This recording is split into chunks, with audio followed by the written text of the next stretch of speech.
उदयपुर गांव में बंसीलाल अपनी बीवी अनुपमा और छोटी बेटी नूतन के साथ रहता था। बंसीलाल के घर के आंगन में एक बड़ा तबेला था जिसमें कई सारी गायें थी और वो अपनी गायों को खूब प्यार और स्नेह से ख्याल रखता था और उन्हें पहले घास फूस खिलाता और फिर अपना पेट भरता, क्योंकि उसकी गायों के कारण ही उसकी डेयरी चल रही थी। सच में मेरी ये सारी गायें मेरे जिगर का टुकड़ा हैं। आज हम जी रहे हैं तो सिर्फ इन गायों की वजह से ही। जी, एक अलग सा अनोखा सा लगाव हो गया है उन सब से। कभी कभी तो ऐसा लगता है कि कहीं हमारी ही नजर ना लग जाए उन्हें। चिंता मत करो माँ और पिताजी, हमारी गायों को किसी की नजर नहीं लगेगी। बंसीलाल के दुधालय में सारी गायों के दूध से बने पदार्थ जैसे मक्खन, पनीर, दही, लस्सी, घी, चीज और आइसक्रीम मिलते थे। बंसीलाल और अनुपमा खुद अपने हाथों से उन्हें बनाते थे और बेचा करते थे। मुझे 2 किलो पनीर देना। और मुझे 4 मक्खन की टिक्कियाँ देना।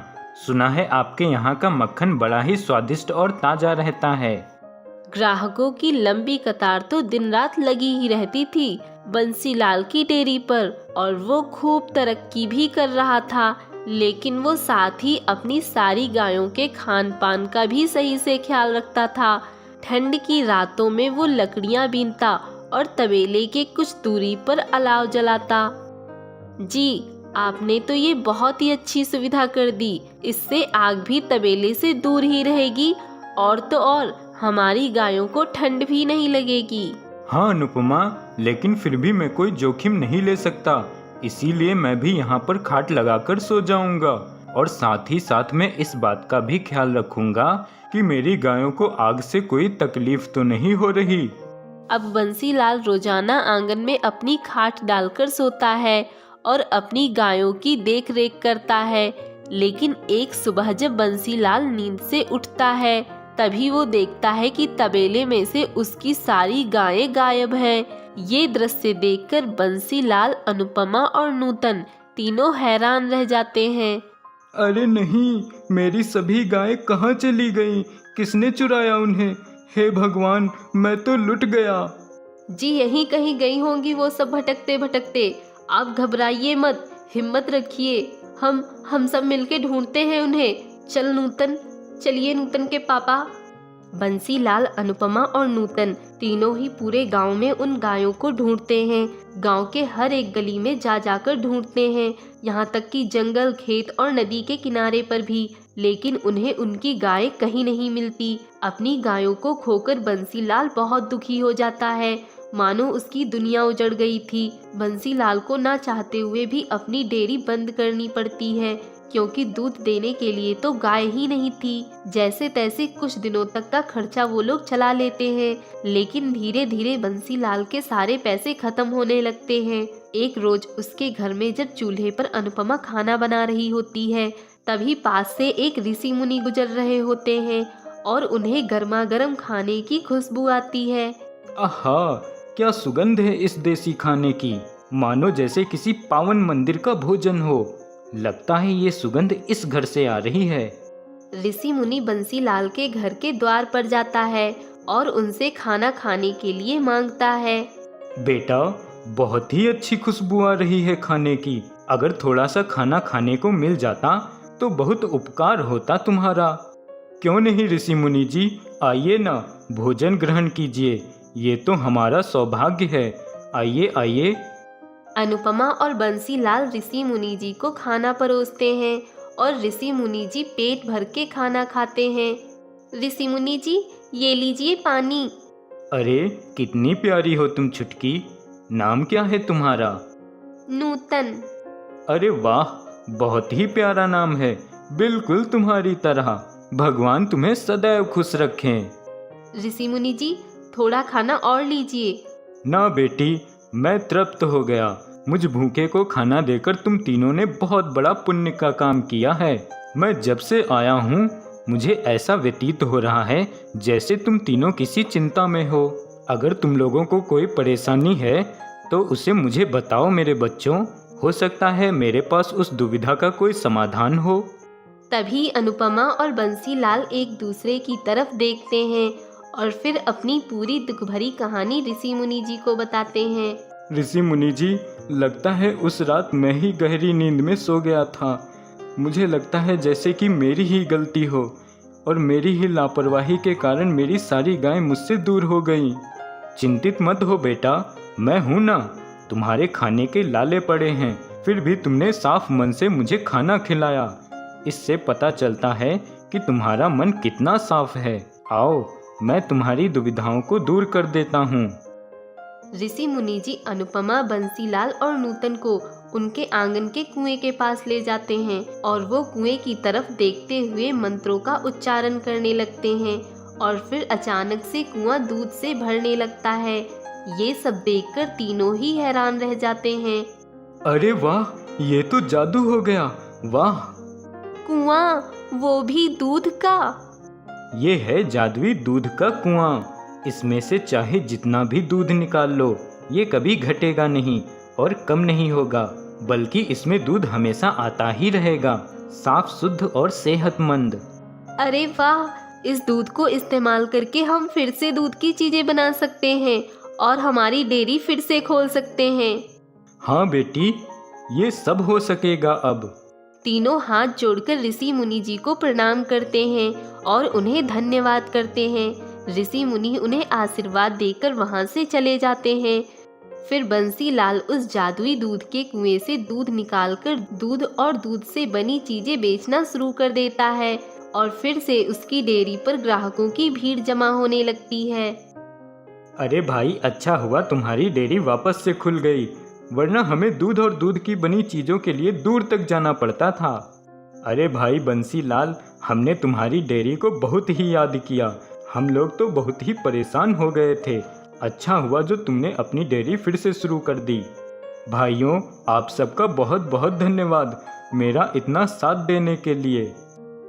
एकमपुर नामक एक गांव में तेजेंद्र नाम का एक मेहनती गरीब कुम्हार रहता था। वो अपने हाथों से मटके बनाता और उन्हें बाजार में बेचता। वो अपनी बीवी उर्मिला और छोटी बेटी चिंकी के संग रहा करता था। लीजिए लीजिए सुंदर सुंदर मटके, ऐसे मटके जो आपके घर में कई चीज़ों के लिए काम आ सकते हैं। ठंडा पानी रखने के लिए, माखन रखने के लिए, पौधे उगाने के लिए। लीजिए लीजिए सुंदर सुंदर मिट्टी के घड़े लीजिए। भाई, ये छोटा मटका देना और मुझे ये कांच की बिंदी से सजाया हुआ मटका देना। ये लीजिए और आप ये लीजिए। तेजेंद्र खूब मेहनत करता, रात भर जाग जाग कर नए नए डिजाइन और अलग अलग प्रकार के मटके बनाता है और उन्हें बाजार में बेचता। एक दिन उसकी बेटी चिंकी जब स्कूल से घर आ रही होती है, तभी एक कार से टकराकर उसका एक्सीडेंट हो जाता है और जब उसे हॉस्पिटल ले जाया जाता है तभी डॉक्टर कहते हैं, तेजेंद्र जी, आपकी बेटी चिंकी के आंखों की रोशनी चली गई है, वो अंधी हो गई है। क्या? ये आप क्या कह रहे हैं डॉक्टर साहब? ऐसा कैसे हो सकता है? मेरी बेटी, मैं आपके सामने हाथ जोड़ता हूँ, विनती करता हूँ, मेरी बेटी के आंखों की रोशनी लौटा दीजिए डॉक्टर साहब। उसके लिए हमें आपके बेटे की आंखों का ऑपरेशन करना होगा। ऑपरेशन? जी ठीक है, कीजिए ऑपरेशन। वो ऑपरेशन के लिए कितना खर्चा होगा, कोई अंदाजा? करीब 2 से 3 लाख रुपए। इतनी बड़ी रकम सुनकर तेजेंद्र और उर्मिला घबरा जाते हैं। 2 से 3 लाख रुपए? लेकिन मैं तो एक गरीब कुम्हार हूँ। 2 से 3 लाख रुपए तो मैंने अपने जीवन में कभी देखा भी नहीं है और ना ही मुझे ये पता है कि उसमें कितने शून्य होते हैं। डॉक्टर साहब, ऑपरेशन के अलावा और कोई उपाय नहीं है क्या? नहीं उर्मिला जी, एक ऑपरेशन ही है जो चिंकी के आंखों की रोशनी वापस लौटा सकता है। तेजेंद्र और उर्मिला काफी चिंता में पड़ जाते हैं। अब हम क्या करेंगे? चिंकी के पापा, हमारी चिंकी। अब तो भगवान जी ही हमें कोई रास्ता दिखा सकते हैं। उर्मिला और तेजेंद्र दोनों हॉस्पिटल के मंदिर के सामने भावुक होकर हाथ जोड़कर भगवान जी से प्रार्थना करते हैं। तेजेंद्र अपने दोस्तों के पास जाकर उनसे पैसे उधार मांगता है। उर्मिला भी यहाँ वहाँ पड़ोसियों और सहेलियों के पास जाकर पैसे मांगती है, लेकिन उनकी कोई मदद नहीं करता। उसी गांव में तेजेंद्र का सौतेला भाई रतनलाल रहता था, जिसका मसालों का बिजनेस था और पैसे वाला होकर भी बहुत लालची था। मैंने हर एक से पूछा, लेकिन किसी ने 1 रुपए तक की मदद नहीं की। मैंने भी हर किसी से पैसे मांगे, लेकिन किसी ने मदद तो नहीं की, पर 4 ताने और मारे। शायद रतनलाल भाई अपनी कड़वाहट मिटाकर इस संकट भरे समय में हमारी मदद कर दें। तेजेंद्र और उर्मिला दोनों रतनलाल के पास मदद मांगने जाते हैं, लेकिन घमंडी रतनलाल उनको खूब खरी खोटी सुनाता है। अरे ओ 2 कौड़ी के कुम्हार, क्यों फूट गए तेरे सारे मटके? बेवकूफ, तो जैसे भिखारियों पर मैं अपने पैसे नहीं खर्च करता। चल जा यहाँ से। रतनलाल भाई, सारे गिले सिकवे मिटाकर कर दीजिए ना मदद।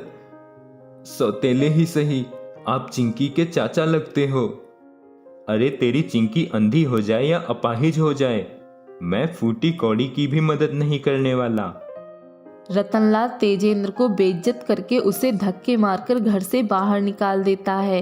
तभी रतनलाल के घर के बाहर तेजेंद्र को एक ऋषि मुनि मिलते हैं और वो उन्हें अपनी दुख भरी पीड़ा बताते हैं, जिसके बाद चिंता मत करो बेटा, मैं तुम्हें अब वो बताने जा रहा हूँ जो इस गांव में ज्यादा किसी को नहीं पता। वो है गांव के जादुई कुएं का रास्ता, जिसके पास जाकर अगर किसी ने अपना दुख बताया तो वो कुआं उस व्यक्ति को ढेर सारा धन देता है। जाओ बेटा, मेरा आशीर्वाद तुम्हारे साथ है। तुम्हारी बेटी अवश्य ठीक हो जाएगी और वो पूरी दुनिया देख पाएगी अपनी आंखों से। धन्यवाद ऋषि मुनि जी, आपने मेरी सारी मुसीबतों का एक बार में ही हल दे दिया। लालची रतनलाल अपने घर की खिड़की से ऋषि मुनि और तेजेंद्र की सारी बातें सुन लेता है। अरे वाह, ये तो गजब हो गया। मुझे भी इस घोंचू तेजेंद्र का पीछा करना होगा। तेजेंद्र उस नक्शे के हिसाब से चलते चलते जंगल के बीचों बीच जाता है और रतनलाल भी उसका पीछा करता है। तेजेंद्र जादुई कुएं तक पहुंच जाता है और वो कुएं के सामने हाथ जोड़कर रोते हुए विनती करता है। हे जादुई कुआं, मेरी बेटी की आंखों की रोशनी चली गई है। उसके ऑपरेशन के लिए डॉक्टर साहब ने 2 से 3 लाख रुपए तक का खर्चा बताया है। मैं आपसे विनती करता हूँ, मेरी मदद कर दीजिए जादुई कुआं। तभी कुएं से एक आवाज आती है। बिल्कुल तेजेंद्र, मैं सिर्फ तुम जैसे दुविधा में फंसे हुए लोगों की ही मदद करता हूँ। घबराओ मत, तुम्हारी बेटी फिर से ठीक हो जाएगी। तभी कुआं अचानक से ढेर सारे सोने के सिक्कों से और पैसों से भर जाता है और यह देखकर तेजेंद्र हक्का बक्का रह जाता है। रतनलाल भी छुपकर ये सब देख रहा होता है। ये सारे सोने के सिक्के और पैसे तुम्हारे लिए ही हैं तेजेंद्र। जाओ और अपनी बेटी का ऑपरेशन कराओ। आपका बहुत बहुत धन्यवाद जादुई कुआं।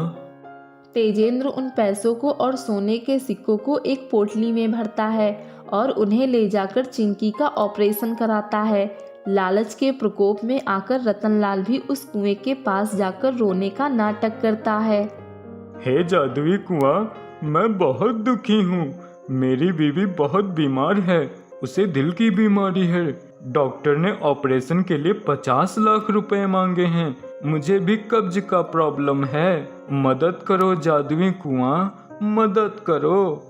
तभी जादुई कुआं क्रोधित हो जाता है। तो जैसे मक्कार और लालची आदमियों को मैं अच्छे से सबक सिखाता हूँ। जादुई कुआं रतनलाल को अपने अंदर खींच लेता है और रतनलाल उस कुएं में ही कैद हो जाता है और कभी बाहर नहीं आता। वहीं चिंकी का ऑपरेशन सक्सेसफुल हो जाता है और उसके आंखों की रोशनी सही सलामत वापस लौट आती है। ये सब उस जादुई कुएं का कमाल है। मैं हमेशा उस जादुई कुएं का शुक्रगुजार रहूंगा। चिंकी, चलो हम आज घूमेंगे और खूब सारी कचौड़ियाँ खाएंगे। ये इस तरह गांव के जादुई कुएं की मदद से तेजेंद्र की बेटी चिंकी की आंखों की रोशनी फिर से लौट आती है और रतनलाल जैसे लालची आदमी को अपने किए की सजा मिल जाती है।